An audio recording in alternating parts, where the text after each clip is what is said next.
레버리지 ETF에 대해서 제가 저번에 계속 말씀을 드렸는데요. 그 보시는 분들 중에서 그럼 뭐 레버리지 ETF 하지 말라는 얘기냐, 장기 투자 하면 안 되냐, 뭐 이런 얘기도 있고 해서 뭐 제가 뭐 다양하게 레버리지 ETF에 대해서 이제 연구를 해봤었거든요. 예, 제 생각을 좀 말씀을 드리겠습니다.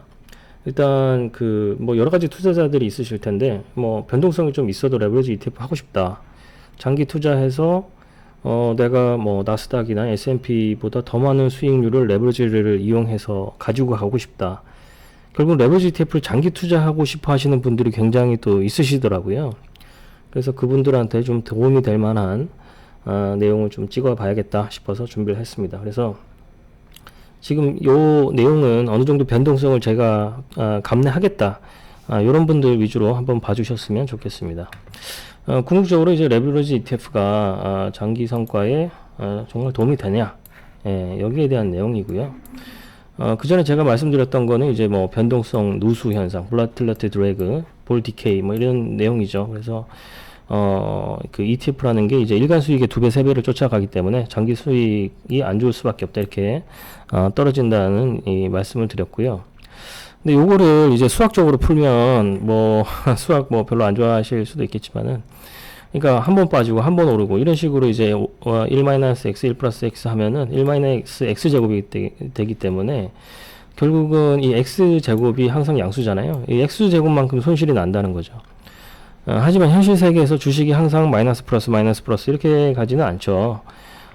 그래서 뭐 유튜브 보시면은 뭐 TQQQ 장기 투자해라, 이런 분들도 굉장히 많고, 뭐 이분들의 논리가 또 듣고 보면은 굉장히 또 뭐 맞는 부분도 있어요. 과거 히스토리컬 뭐 백테스트 가지고 얘기하시는 분도 있고 하거든요. 그래서 근데 이제 TQQQ라는 게 이 역사가 좀 짧다 보니까 좀 설명하는데 좀 한계도 있고 해서 제가 이 부분을 좀 또 다른 논문이나 이런 부분 해서 말씀드리겠습니다. 결국은 레버리지 ETF를 쓸 때 우리가 연속해서 상승하는 구간도 있을 거예요. 주식을 투자를 하고 아니면 인덱스를 투자했는데 연속으로 상승을 했다. 그러면은 1-x가 아니고 1 플러스 x 1 플러스 x 하면은 1 플러스 2x에다가 x 제곱이 생기는 거죠.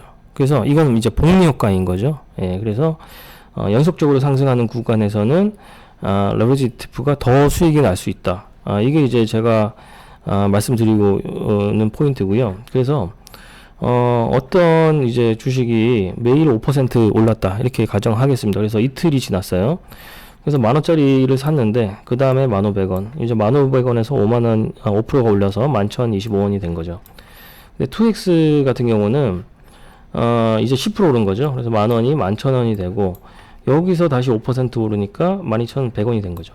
근데 이제 그 기간 수익의 2배 기준으로 보면은 12,100원이 아니고 12,050원이 돼야 되는 거죠. 왜냐면 11,025원의 2배니까, 1,025원의 2배니까 2,050원이 되는데, 실질적으로 레버리지 ETF로 투자하면은 12,100원이 돼서 50원이 더 생기는 거죠. 네, 이게 이제 복리 효과인 거죠. 복리 마법. 이렇게 되는 거고요. 이 3X 그 ETF 같은 경우도 똑같은 이제 기준으로 보면은 이제 그 13,225원이 돼서 그냥 기간 수익의 3배인 13,075원보다 150원이 더 벌리는 거죠. 예. 그래서 결국은 연속적으로 상승하는 구간에서는 이 레버리지 ETF가 기간 수익보다 더 수익이 날 수 있다.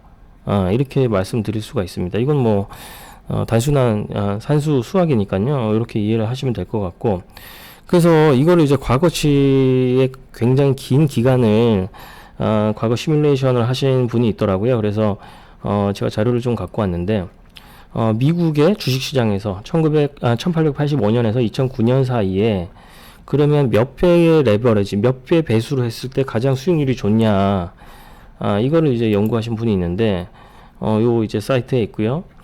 이분 내용을 보면은 1885년, 2009년, 그러니까 뭐 굉장히 긴 기간이죠. 요 기간 동안 그 데일리 레버리지를 1배라는 건 그냥 우리가 알고 있는 이제 배수인 거고, 일반적인 주식 리턴인 거고요. 이분의 이제 그 시뮬레이션상 보면은 그냥 단순히 S&P 500 가지고 그 시뮬레이션 하신 거예요. 데일리 레버리지 기준을. 그러면은 이 연환산 수익률, 컴파운드 애뉴얼 리턴이 2배일 때가 가장 좋다는 거죠. 예, 1.5배에서 2배 사이. 요때가 가장 장기 수익률이 뛰어난 이 수익률의 이 포인트라는 거죠. 그래서 이 그 볼라틸리티 드래그 현상은 당연히 발생하는데 그거가 아니 그거를 상쇄할 만큼 컴파운드 복리 효과가 또 생긴다는 얘기죠.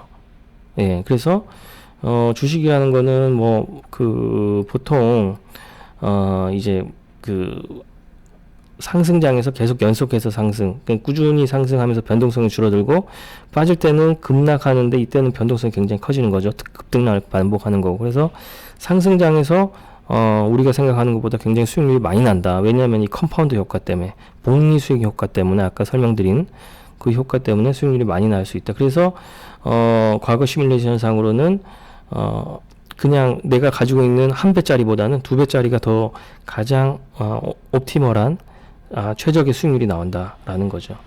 반면에 이제 2를 넘어가는 레버리지 구간, 이게 3이 돼버리면은 한 배보다도 못한 거죠. 그러니까 3배짜리 레버리지는 오히려 수익률이 확 떨어지는 거죠. 그 연한산 수익률이. 그래서 적정한 레버리지 비율은 2배 정도다. 예, 이렇게 보여지고 있습니다. 예, 근데 뭐 레버리지 ETF라는 게 이제 이거는 뭐 장기 수익이다 보니까 ETF가 아니고 그냥 이제 지수를 가지고 계산을 하신 거고, ETF의 운용 보수가 높고, 그 다음에 뭐 ETF 보수 외에도 이거 선물로 복주해야 되기 때문에 2배면 그런 여러 가지 이제 비용, 네거티브 롤일드, 그러니까 선물을 롤오버 하면서 발생하는 이런 비용들 생각하면은 2배보다는 좀 낮게 형성이 될 겁니다. 그래서 제가 이제 어느 정도 장기 투자용으로 추천하는 비율은 한 1.5배 정도 수준 정도까지는 장기로 레버리지를 써도 괜찮지 않을까, 이렇게 판단을 하고요. 그래서 제가 이제 그 ETF, 상장된 ETF 가지고 이제 시뮬레이션을 좀 해봤습니다. 그래서 보시면은 포트 1이 이제 일반적인 SPY ETF, S&P 500 ETF고요. 포트 2가 2배짜리 SSO ETF, 레버리지 ETF고, 포트 3가 SPY, SSO를 50%씩 투자하는 그런 ETF입니다. 50% 투자하는데 매월 리밸런스 한다는 가정인 거죠. 그래서 이 매월 리밸런스를 하면 어떤 효과가 생기냐 하면은, 시장이 올라가면은 레버리지 ETF가 더 많이 올라갔을 거잖아요.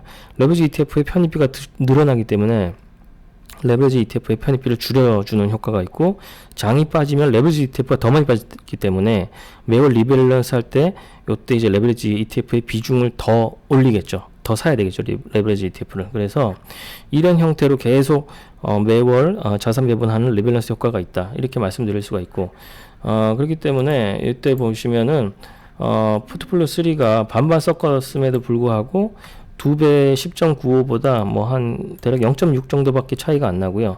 한 배짜리보다는 한 1.5%보다 정도 훨씬 높은 수익률을 나타냅니다. 이제 MDD라고 해서 최대 손실폭도 레버리지가 81% 마이너스인데 얘는 한 69%로, 물론 이제 한 배짜리보다는 더 크지만 훨씬 MDD도 줄어든다. 그래서 변동성을 내가 어느 정도 감내하면서도 장기적으로 해볼 수 있는 이런 전략이 되겠다. 이런 간단한 이제 2배짜리와 1배짜리를 내가 매월 리밸런스하는 그런 전략으로 활용이 가능하겠다. 이런 측면에서 제가 이제 레버리지 ETF의 효용성, 이런 부분을 좀 말씀을 드렸습니다. 물론 이제 이 밑에 건 이제 나스닥 가지고 한 거고요. 나스닥도 뭐 유사하게 나옵니다. 그래서 변동성은 당연히 한 배보다 더 늘어나지만 장기적인 성과를 좀 더 업그레이드 할 수 있다. 그리고 MDD를 낮출 수 있다. 2배짜리 하는 것보다.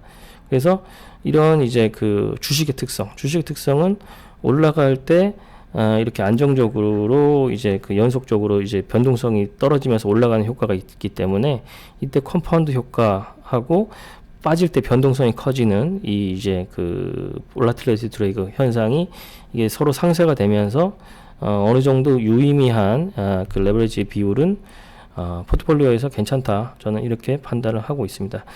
다만 결론적으로 보면은 아까 이제 이 그래프에서도 보셨듯이 지나친 레버리지 비율 3배 정도는 장기 투자에서도 꽉 떨어지는 거죠. 한 배짜리보다 못한 그런 수준이 나오는 거고, 그래서 적절한 장기 투자 레버리지는 물론 뭐 시뮬레이션 기준이긴 합니다만 한 1.5배 정도 수준은 괜찮지 않나, 이렇게 판단하고 있습니다. 예, 감사합니다.